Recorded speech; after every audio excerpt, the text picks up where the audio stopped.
पुराने राजमहल का विशाल दरवाजा धीरे धीरे खुलता है। अंदर घना अंधेरा था। हवा इतनी ठंडी थी जैसे महल के अंदर सूरज की रोशनी सालों से पहुंची ही ना हो। ईशिता डरते हुए मेघना का हाथ पकड़ लेती है। ईशिता, मुझे यहां बहुत अजीब लग रहा है। अनुज टॉर्च जलाता है। दीवारों पर धूल जमी थी, लेकिन एक बात अजीब थी। महल के अंदर पैरों के ताज़ा निशान बने हुए थे। अनुज धीरे से, कोई यहां आता है। तभी दूर से घंटियों की आवाज, टिन टिन टिन। मेघना, तुम लोगों ने सुना? आवाज महल के अंदर से आ रही थी। तीनों धीरे धीरे अंदर बढ़ते हैं। महल की दीवारों पर अजीब चित्र बने थे। एक चित्र में एक विशाल पेड़ था जिसकी जड़ें लाल रंग की थीं। उसके नीचे 4 आदमी घुटनों के बल बैठे थे और उनके कंधों पर दूध के मटके रखे थे। ईशिता डरकर, ये वही लोग हैं। मेघना ध्यान से चित्र देखती है। चित्र के कोने में एक शब्द लिखा था, मृत्युंजय। अनुज, इसका मतलब मौत को हराने वाला। तभी मेघना को महसूस होता है जैसे कोई पीछे खड़ा हो। वो धीरे धीरे पलटती है, लेकिन वहां कोई नहीं होता। अचानक महल का दरवाजा अपने आप बंद हो जाता है। एसएफएक्स भड़ाम। ईशिता चीख पड़ती है। अनुज दरवाजा खोलने की कोशिश करता है, लेकिन दरवाजा हिलता तक नहीं। तभी ऊपर की मंजिल पर एक काली छाया दिखाई देती है। वो धीरे धीरे चल रही थी। मेघना टॉर्च ऊपर मारती है, लेकिन उसी पल छाया गायब हो जाती है। अनुज घबराकर, हम यहां अकेले नहीं हैं। महल के बीचों बीच एक टूटी हुई मूर्ति रखी थी। मेघना उसे ध्यान से देखती है। मूर्ति के नीचे एक छोटा सा निशान बना था। वो उसे दबाती है। दीवार खुल जाती है। अंदर एक छोटा कमरा था। कमरे में पुराने कागज और किताबें पड़ी थीं। अनुज एक किताब उठाता है। उसमें लिखा था, जो अमृत पेड़ का रस पीता है वो कभी बूढ़ा नहीं होता, लेकिन हर अमर जीवन के बदले 4 मौतें देनी पड़ती है। ईशिता कांपते हुए, मतलब कोई इस पेड़ की वजह से आज भी जिंदा है? तभी कमरे के कोने से किसी के सांस लेने की आवाज आती है।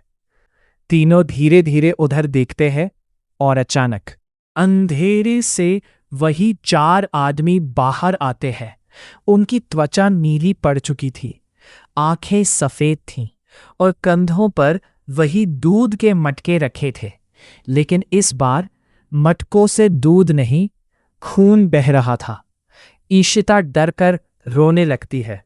अनुज, भागो!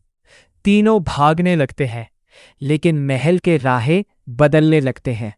जिस रास्ते से वो आए थे वो गायब हो चुका था। भागते भागते तीनों एक बड़े कमरे में पहुंचते हैं और वहां गांव का मुखिया खड़ा था।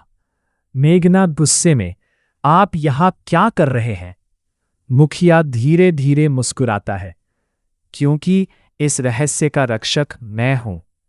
अनुज, मतलब आपको सब पता था? मुखिया, सालों पहले हमारा गांव मर रहा था। सूखा, भूख, बीमारी। तब इस पेड़ ने हमें बचाया, लेकिन उसकी कीमत थी। तभी पीछे से पुजारी आता है। उसके हाथ में जलता हुआ दीपक था। पुजारी, पेड़ जाग चुका है। मेघना, ये सब कब खत्म होगा? पुजारी गंभीर आवाज में, जब पेड़ को उसकी आखिरी आत्मा मिल जाएगी। अचानक पुजारी मेघना की तरफ देखने लगता है, और इस बार उसने तुम्हें चुना है। जमीन हिलने लगती है। महल के बीचों बीच एक गुप्त सुरंग खुलती है। नीचे लाल रोशनी चमक रही थी और वहां से अजीब फुसफुसाहटें आ रही थी। मेघना, मेघना। मेघना जैसे सम्मोहित हो जाती है। वो धीरे धीरे सुरंग की तरफ बढ़ने लगती है। अनुज उसका हाथ पकड़ता है, रुको, लेकिन मेघना की आंखें बदल चुकी थी। तीनों सुरंग के नीचे पहुंचते हैं और वहां एक विशाल पेड़ खड़ा था। उसकी जड़ें जमीन में नहीं बल्कि इंसानी हड्डियों में फैली थीं। पेड़ से लाल रंग का रस बह रहा था और उसके आसपास सैकड़ों कंकाल पड़े थे। ईशिता डर से कांपने लगती है। तभी पेड़ की शाखाएं हिलने लगती हैं और उनमें से एक चेहरा बनता है। वो चेहरा धीरे धीरे बोलता है, मुझे अमर रहने के लिए एक और आत्मा चाहिए। तभी मेघना को अचानक एक सच पता चलता है। दीवार पर बने पुराने चित्र में एक लड़की की तस्वीर थी जो बिल्कुल मेघना जैसी दिखती थी। पुजारी धीरे से कहता है, तुम पहली बार यहां नहीं आई हो, तुम हर जन्म में वापस आती हो, क्योंकि इस पेड़ से तुम्हारा रिश्ता मौत से भी पुराना है। मेघना की आंखों से आंसू निकलने लगते हैं और तभी पेड़ की जड़ें उसकी तरफ बढ़ने लगती हैं। Ending cliffhanger, voice over. क्या मेघना उस अमृत पेड़ की अगली बलि बनने वाली थी, या फिर वो उस श्राप को हमेशा के लिए खत्म कर देगी? सच अब शुरू हुआ था। यह जानने के लिए बने रहें इस कहानी के अगले भाग में।